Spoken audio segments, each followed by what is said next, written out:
Okay, so in the last set of lectures, we started off by introducing to the concept of creep, and then I talked about the importance of studying creep, and following that we talked about the basics of plastic deformation. Since creep is a plastic deformation process, so it was important to touch upon a few concepts of plastic deformation. And since plastic deformation in general involves the motion of dislocations, so we also discussed about some characteristics of dislocations. And in today's class I will take you into more detail on creep. So, we will go into the concept of creep and discuss it in greater detail. So, today's class is about introducing you to creep, and then gradually we will talk about the different factors that influence creep deformation. So, so basics of creep and the different factors that influence creep deformation. So, like I mentioned in the first class, creep is a time dependent plastic deformation process that happens in a material experiencing a constant load or constant stress condition in the presence of a temperature. Typically, the temperature has to be fairly high. It should be at least 0.4 or 0.5 times the melting point of the material. Now, the tests that we do at a lab scale are usually at constant stress, but in real life materials usually fail under constant load conditions. So, materials creep as well as fail in real life under constant load conditions. However, the need of carrying out creep tests at constant stress comes from the fact that it becomes easier to analyze the creep data when the tests are carried out under constant stress. So, the data that is generated will be analyzed better, as well as it becomes possible to understand the rate controlling mechanisms of creep deformation when the tests are carried out at constant stress.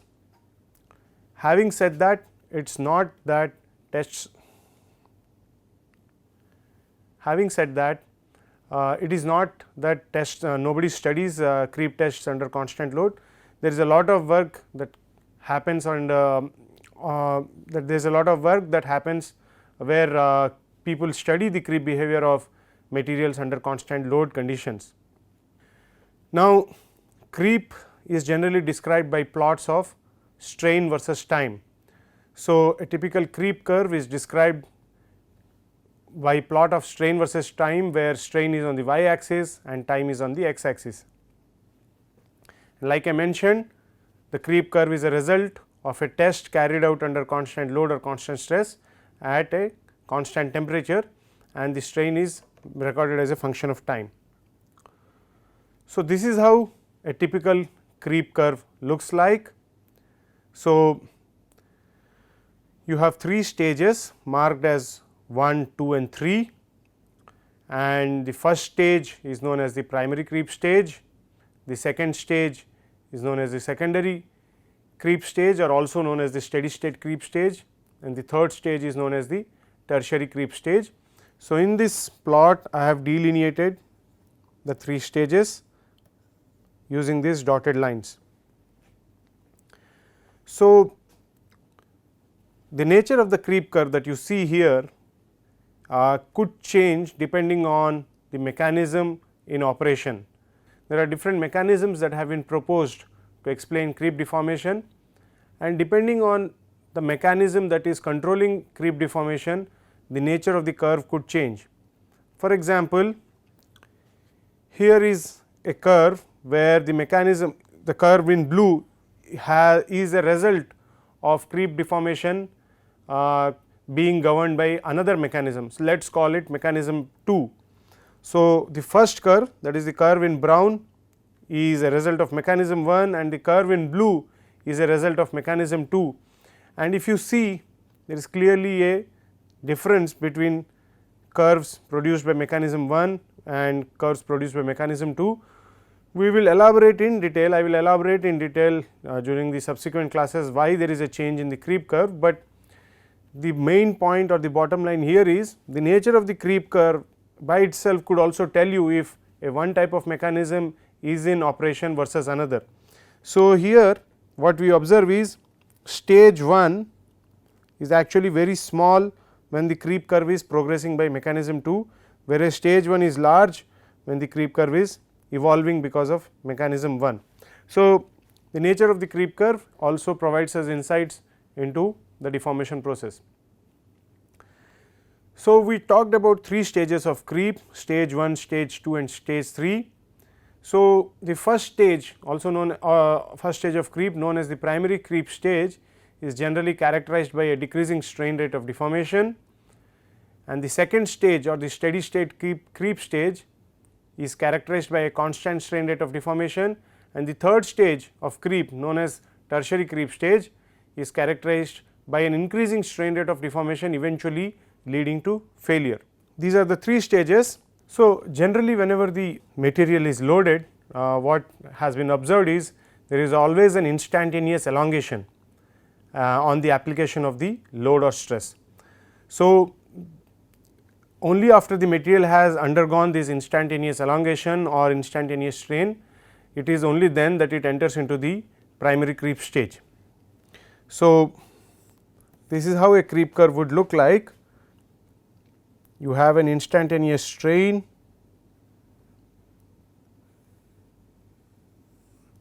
and then you have a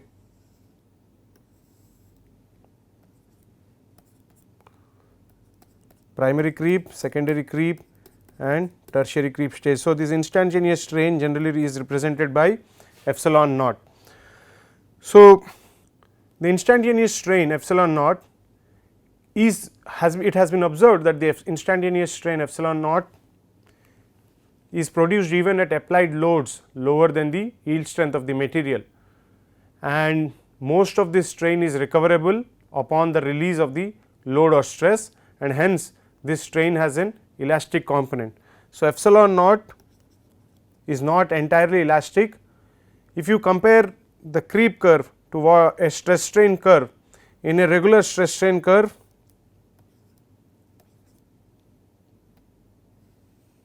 you have an elastic region, a plastic region, eventually leading to failure, and this elastic region is entirely recoverable when the load is released. In the case of a creep curve, the instantaneous strain epsilon naught is not entirely elastic. So, epsilon naught has a part or a component which is elastic. So, let us say we call it epsilon naught is equal to epsilon elastic, and which is recoverable on the release of the load. There is another part of epsilon naught which is recoverable, but not instantaneously. This strain is recovered over time, and hence it is anelastic. So, let us call this epsilon A as anelastic. Typically anelastic materials are so materials which exhibit high anelasticity are polymeric materials, where the plastic strain is recovered once the stress or load is removed, but the recovery happens over a fairly long time. And the third component of the epsilon naught is non recoverable, and this is the part which is plastic in nature. So, epsilon naught will also have a plastic strain component epsilon PL. So, the epsilon naught consists of 3 items. You have epsilon elastic, which is recoverable on the removal of the load immediately, and epsilon anelastic, which is strain that is recovered after the removal of load, but the recovery happens over a certain period of time, and then you have epsilon plastic, which is strain that is not recovered on the removal of the load. Generally, for the purpose of analysis, people in the scientific community, they generally subtract the instantaneous strain from the total strain, and that is why since the instantaneous strain is subtracted from the total strain. So, that is why when you have plot of epsilon versus T,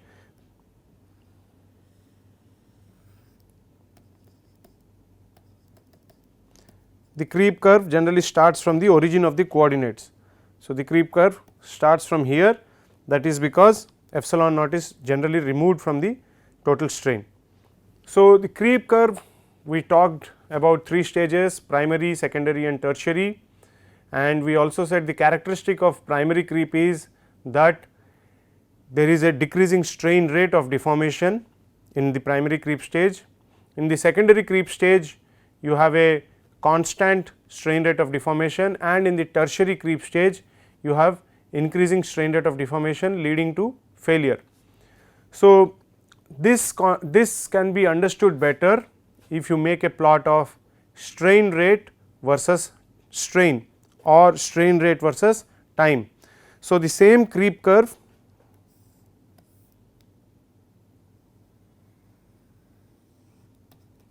So, if you take the data from this creep curve and if you plot, if you determine d epsilon over dt, that is what strain rate is. So, if you determine d epsilon over dt and if you plot d epsilon over dt versus epsilon or d epsilon versus or epsilon dot versus time, then that is the nature of the curve, that is how the curve will look like.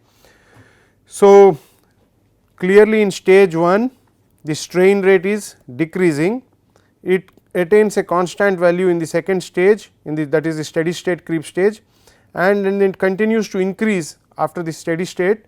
In the tertiary creep stage the strain rate of deformation continues to increase, and the same behavior is observed in both epsilon dot versus epsilon and epsilon dot versus time plot.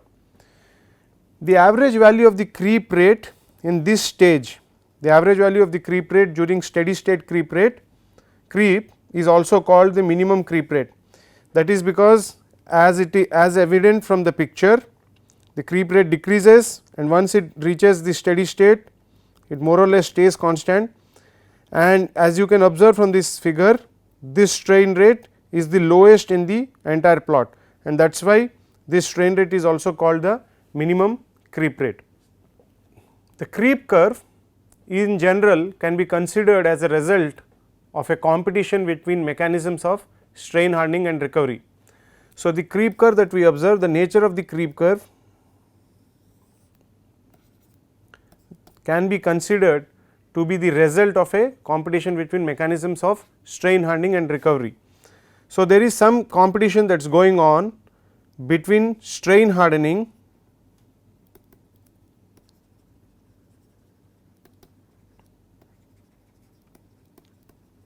and recovery, and that is why the creep curve has the following form.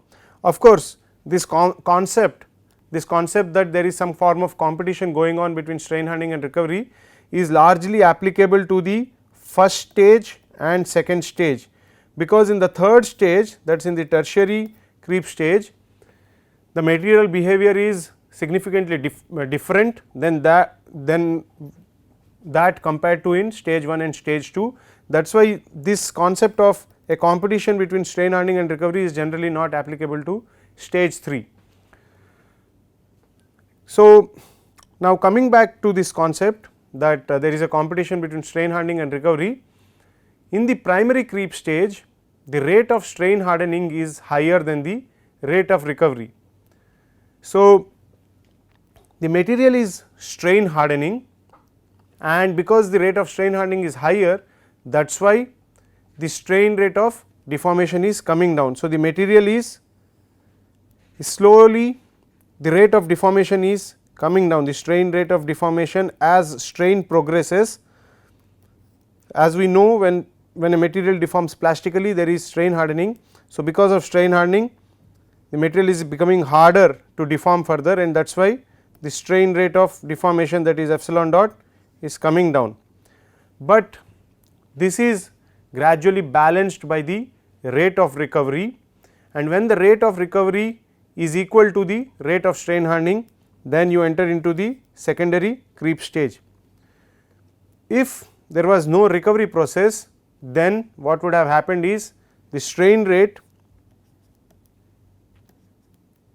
would have eventually become equal to 0 or very negligible. So, the decrease in strain rate will continue to happen if there is no recovery, and the decrease will happen to a point where the material stops deforming altogether or deforms at so slow a strain rate that it is not even perceptible.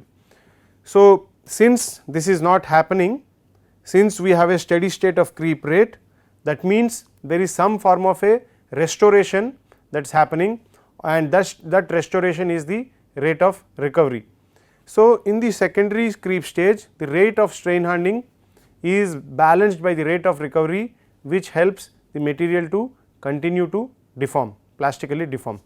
Like I said, unlike the primary and secondary creep stage, the tertiary creep cannot be simply understood as a competition between strain hardening and recovery processes.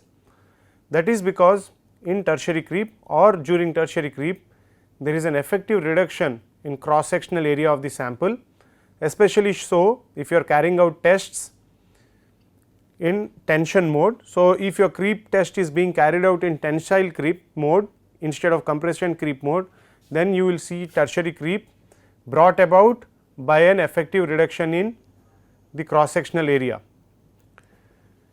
The reduction in cross sectional area is because of necking, or for that matter due to internal void formation.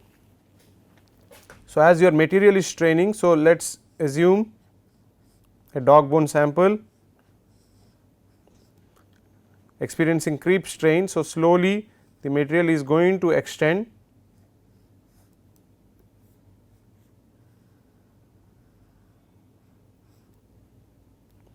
and then this extension will lead to necking,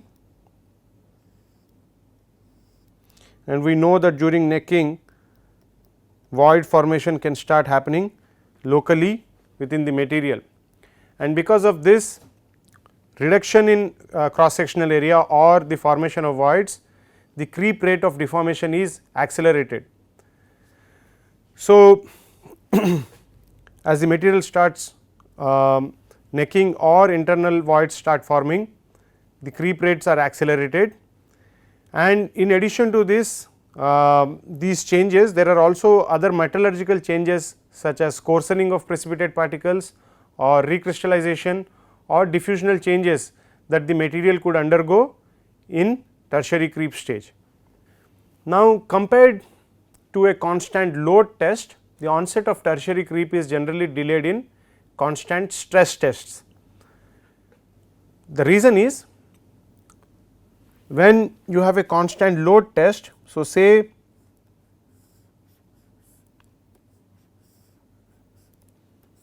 you are carrying out a test under a constant load of P,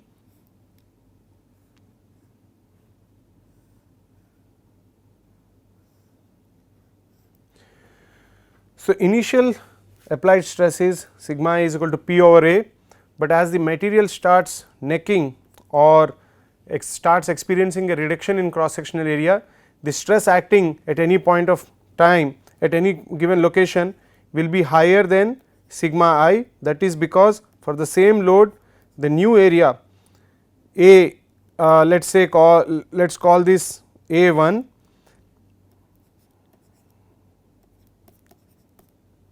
since A1 will be less than A, the cross sectional area A1 will be less than A, that is why the stress acting on the material sigma 1 will be greater than sigma I. So, what this means is, the material is going to enter into a tertiary creep region faster in a constant load test compared to a constant stress test.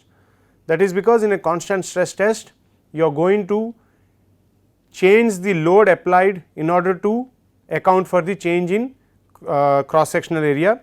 So, in a constant stress test,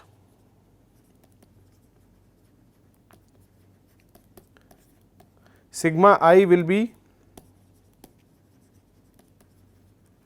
kept constant, and that is done by sigma I is kept constant by reducing the load to P1 when the area of cross section has reduced to E1 A1. So, when the area of cross section has reduced to A1, you can reduce the load to P1 so that the stress continues to remain constant, but in the constant load test that is not the case. So, that is why sigma 1 is higher than sigma I, and that is why you will reach the tertiary creep region faster in a constant load test, and also because of the reduction in cross sectional area and the increase in applied stress, the strain rate of deformation will also increase significantly. That is why the material will reach into tertiary creep faster.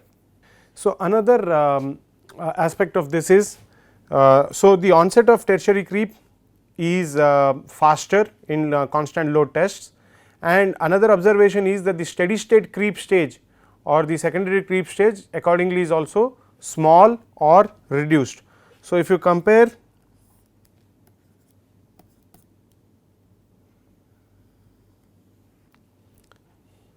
a constant load, a constant stress test. So, let us assume this curve 1 is for constant stress. So, curve 2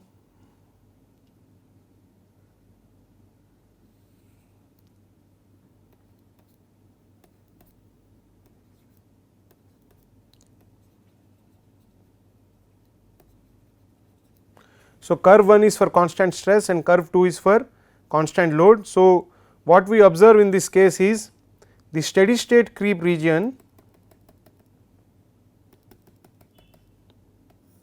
which was occurring over a certain time, say delta T1, is now reduced significantly. So, let us call this is delta T2. So, delta T2, that is the time range over which steady state creep is happening, is lower for constant load tests compared to delta T1, which is the time range over which the material is in steady state corresponding to constant stress tests, and the reason is because of the reduction in cross sectional area.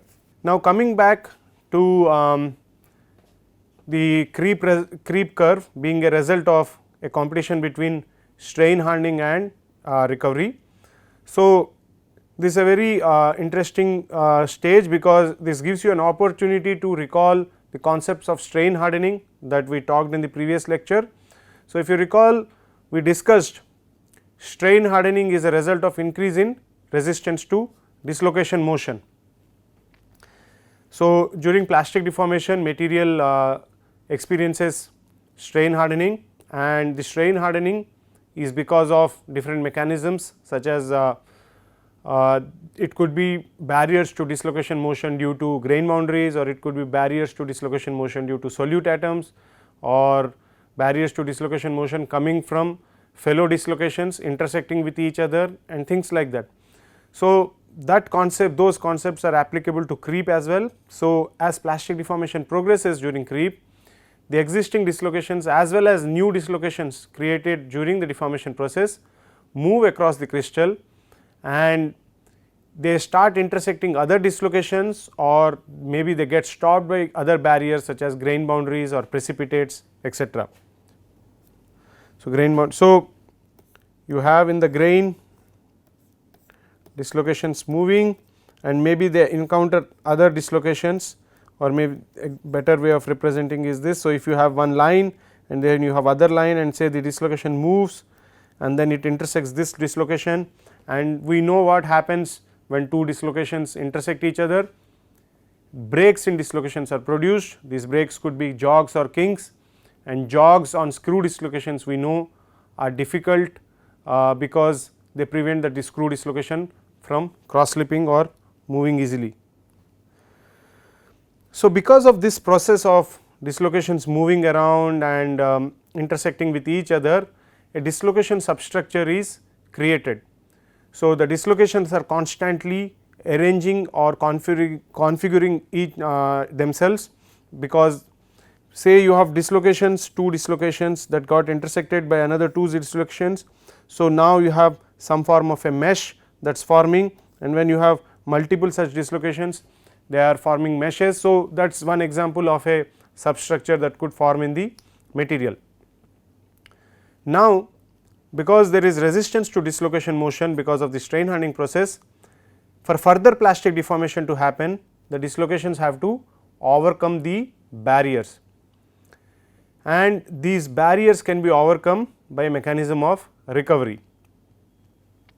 So, we are going to talk about recovery, but one point that I would like to make here is this competition between primary and the competition between strain hardening and recovery during the primary creep stage causes the evolution of a dislocation substructure, and this dislocation substructure evolves and then attains a constant state during the secondary stage of creep. So, what is very interesting is the correlation between the dislocation substructure and the strain rate of deformation. So, we said primary creep stage is a stage where the strain rate of deformation is constantly decreasing, and that is because of the rate of strain hardening being higher than the rate of recovery. During the decrease in strain rate, we are also seeing that a dislocation substructure is getting evolved, and when the rate of strain hardening is balanced by the rate of recovery, creep rate comes to a constant value. So, that is the minimum creep rate, and at that point what also happens is the dislocation substructure that was evolving till then now becomes constant, and it stays constant during the secondary stage of creep. So, since I have introduced the term called recovery, so I am going to talk a little bit about recovery in the next few slides. So, recovery is a stage of annealing. So, we know annealing is heating a material inside a furnace, heating a material at a high temperature, and annealing consists of 3 stages. You can have the first stage of annealing is recovery, the second stage of annealing is recrystallization, the third stage of annealing is grain growth. In the first stage of annealing, which is recovery, what happens is the physical and mechanical properties of a material start recovering. So, let us take the example of strength or hardness of a material. We know when the material is experiencing cold working or plastic deformation, the strength of the material is going to increase. The increase in strength is because of strain hardening. So, say hardness increased because of plastic deformation or cold working. Now, during recovery what happens is the hardness comes back to its original value, the value that the material had before it started experiencing plastic deformation. So, that original value is recovered. So, the properties basically are recovered during the recovery process. Now, recovery in a very simple sense is a result of annihilation of excess dislocations. So, the concept of annihilation comes into play because strain hardening happens because of the dislocations stopping each other from moving, and recovery helps the dislocations to move again, and that movement will happen only when dislocations start annihilating each other. The annihilation of excess dislocations can occur by the coming together of dislocation segments of opposite signs.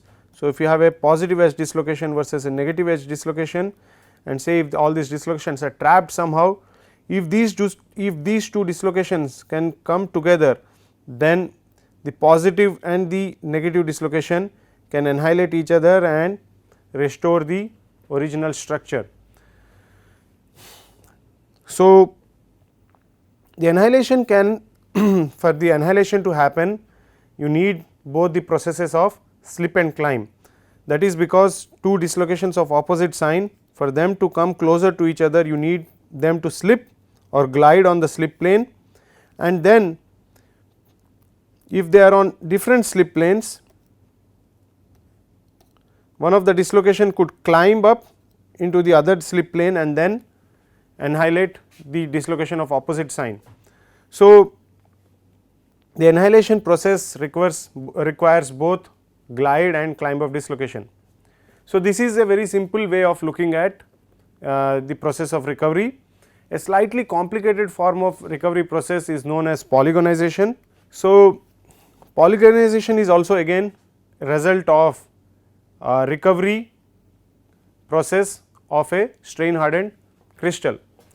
So, when you are plastically deforming a crystal, under certain circumstances these crystals can become bent. So, let us assume this is one grain or a crystal that is plastically bent, and when there is when the material has plastically bent, you will have dislocations forming within the material. So, these are all dislocations. So, say that is a lattice plane that is bent, you can have dislocations. The dislocations are the cause of the bending of the crystal. So, you will have a dislocation arrangement like that. Now, when this bent crystal is annealed, what happens is this bent crystal now breaks up into a number of closely related small perfect crystal segments. So, this bent crystal goes from that stage to this stage. So, where you had a continuous plane, lattice plane, is now it now takes the shape of a more segmented. If you see segments of the crystal. So, the curved crystal now breaks up into a number of closely related small perfect crystal segments. So, this is what happens during recovery. Crystal assumes a slightly newer shape, and this process is called polygonization. Now, what exactly happens here is the dislocations that were present along the curved plane, they start realigning themselves. So, the alignment of dislocations along definite arrays leads to the creation of low angle grain boundaries.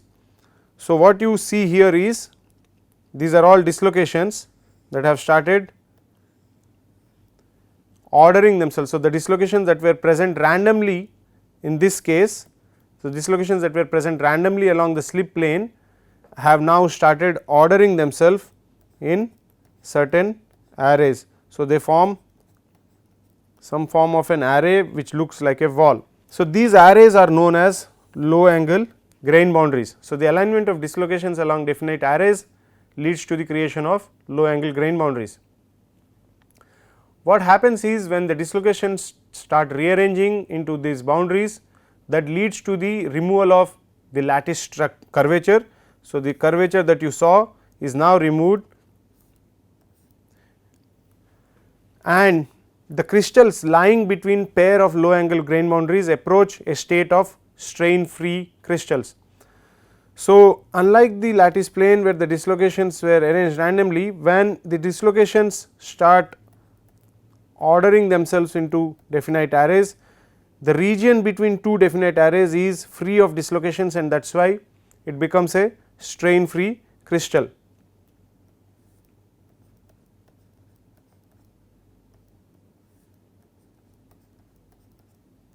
So, in the first case you had dislocations all along the lattice plane.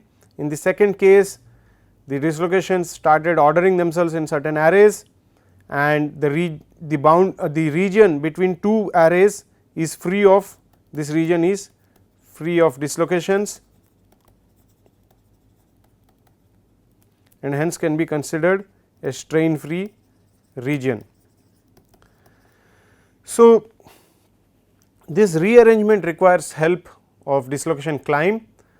So, the dislocations need to climb and move around for the rearrangement to happen, and that is why the process of polygonization can happen at only temperatures which encourage recovery. So, polygonization is a high temperature process, unlike normal recovery which can happen at low temperatures also. And these strain free crystals are also known as subgrains. So, the strain free crystals that you see, these strain free crystals are known as subgrains, and the low angle grain boundaries, the low angle boundaries are also called sub boundaries. So, these arrays, the array of dislocations are known as sub boundaries, and the region separated by two sub boundaries is known as a subgrain. An example of a subgrain and a subboundary is shown in this micrograph. This is a transmission electron micrograph of a titanium alloy crept at high temperature.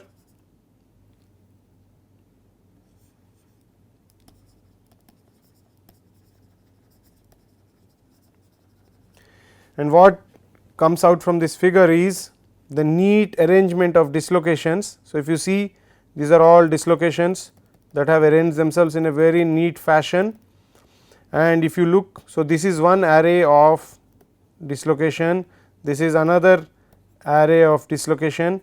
So, these are sub boundaries and the region separated, if you can see, it is free of any dislocations. So, it is a strain free region. So, these boundaries are sub boundaries and this is a subgrain.